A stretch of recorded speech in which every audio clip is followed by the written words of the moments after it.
Chapter 4. The Law of Non-Resistance. Resist not evil. Be not overcome of evil, but overcome evil with good. Nothing on earth can resist an absolutely non-resistant person. The Chinese say that water is the most powerful element because it is perfectly non-resistant. It can wear away a rock and sweep all before it.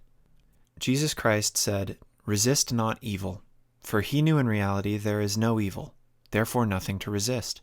Evil has come of man's vain imagination, or a belief in two powers, good and evil. There is an old legend that Adam and Eve ate of Maya, the tree of illusion, and saw two powers instead of one power, God. Therefore, evil is a false law man has made for himself through psychoma or soul sleep. Soul sleep means that man's soul has been hypnotized by the race belief of sin, sickness, and death, etc., which is carnal or mortal thought, and his affairs have outpictured his illusions. We have read in a preceding chapter that man's soul is his subconscious mind, and whatever he feels deeply, good or bad, is outpictured by that faithful servant. His body and affairs show forth what he has been picturing. The sick man has pictured sickness, the poor man, poverty, the rich man, wealth. People often say, "Why does a little child attract illness when it is too young even to know what it means?" I answer that children are sensitive and receptive to the thoughts of others about them, and often outpicture the fears of their parents. I heard a metaphysician once say, "If you do not run your subconscious mind yourself, someone else will run it for you." Mothers often unconsciously attract illness and disaster to their children by continually holding them in thoughts of fear and watching for symptoms. For example, a friend asked a woman if her little girl had had the measles. She replied promptly, "Not yet." This implied that she was expecting the illness and therefore preparing the way for what she did not want for herself and child. However, the man who is centered and established in right thinking, the man who sends out only goodwill to his fellow man, and who is without fear, cannot be touched or influenced by the negative thoughts of others. In fact, he could then receive only good thoughts, as he himself sends forth only good thoughts.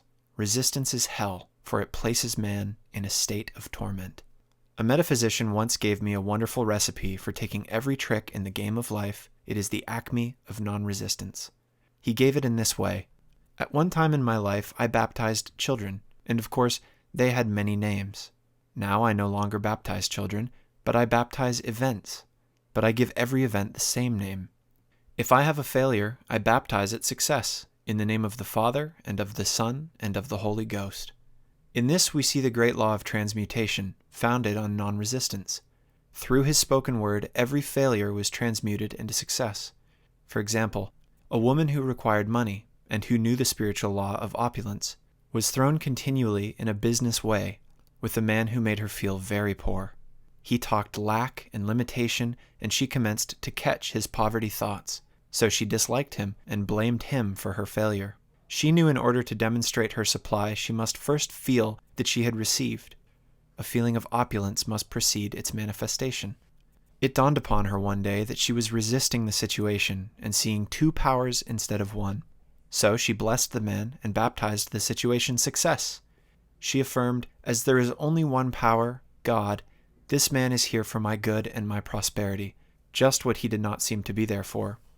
Soon after that, she met, through this man, a woman who gave her for a service rendered several $1,000s, and the man moved to a distant city and faded harmoniously from her life. Make the statement, "Every man is a golden link in the chain of my good, for all men are God in manifestation, awaiting the opportunity given by man himself to serve the divine plan of his life." Bless your enemy and you rob him of his ammunition. His arrows will be transmuted into blessings. This law is true of nations as well as individuals. Bless a nation, send love and goodwill to every inhabitant, and it is robbed of its power to harm. Man can only get the right idea of non-resistance through spiritual understanding. My students have often said, "I don't want to be a doormat." I reply, when you use non-resistance with wisdom, no one will ever be able to walk over you. Another example. One day I was impatiently awaiting an important telephone call. I resisted every call that came in and made no outgoing calls myself, reasoning that it might interfere with the one I was awaiting. Instead of saying, divine ideas never conflict, the call will come at the right time, leaving it to infinite intelligence to arrange, I commenced to manage things myself. I made the battle mine, not God's, and remained tense and anxious. The bell did not ring for about an hour, and I glanced at the phone and found the receiver had been off that length of time, and the phone was disconnected. My anxiety, fear, and belief in interference had brought on a total eclipse of the telephone. Realizing what I had done, I commenced blessing the situation at once. I baptized its success and affirmed, I cannot lose any call that belongs to me by divine right. I am under grace and not under law. A friend rushed out to the nearest telephone to notify the company to reconnect. She entered a crowded grocery, but the proprietor left his customers and attended to the call himself. My phone was connected at once, and 2 minutes later I received a very important call, and about an hour afterward, the one I had been awaiting. One's ships come in over a calm sea. So long as man resists a situation, he will have it with him. If he runs away from it, it will run after him. For example, I repeated this to a woman one day, and she replied, "How true that is. I was unhappy at home. I disliked my mother, who was critical and domineering. So I ran away and was married. But I married my mother, for my husband was exactly like my mother, and I had the same situation to face again. Agree with thy adversary quickly." That means agree that the adverse situation is good, be undisturbed by it, and it falls away of its own weight. None of these things move me is a wonderful affirmation. The inharmonious situation comes from some inharmony within man himself. When there is, in him, no emotional response to an inharmonious situation, it fades away forever from his pathway. So we see, man's work is ever within himself. People have said to me, "Give treatments to change my husband or my brother." I reply, "No, I will give treatments to change you. When you change, your husband and your brother will change." One of my students was in the habit of lying. I told her it was a failure method, and if she lied, she would be lied to.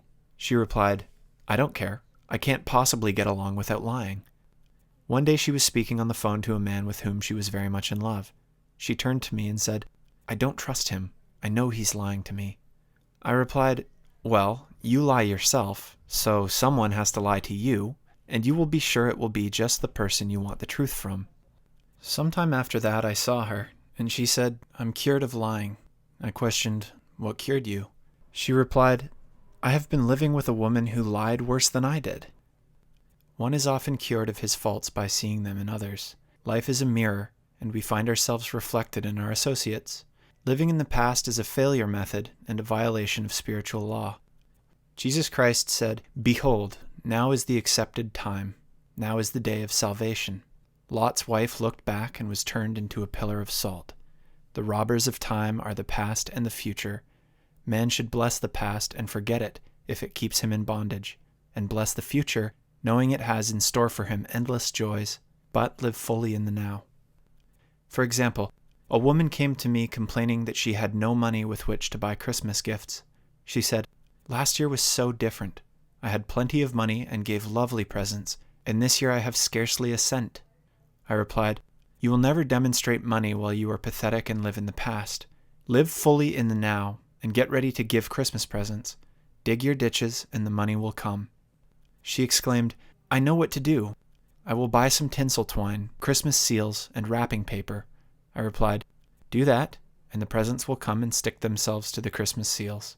This, too, was showing financial fearlessness and faith in God, as the reasoning mind said, "Keep every cent you have, as you are not sure you will get any more." She bought the seals, paper, and twine, and a few days before Christmas received a gift of several $100s. Buying the seals and twine had impressed the subconscious with expectancy and opened the way for the manifestation of the money.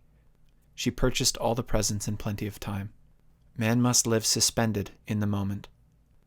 Look well, therefore, to this day, such is the salutation of the dawn. He must be spiritually alert, ever awaiting his leads, taking advantage of every opportunity. One day I said continually, silently, "Infinite Spirit, don't let me miss a trick," and something very important was told to me that evening. It is most necessary to begin the day with the right words. Make an affirmation immediately upon waking. For example, Thy will be done this day. Today is a day of completion. I give thanks for this perfect day. Miracle shall follow miracle, and wonders shall never cease. Make this a habit, and one will see wonders and miracles come into his life.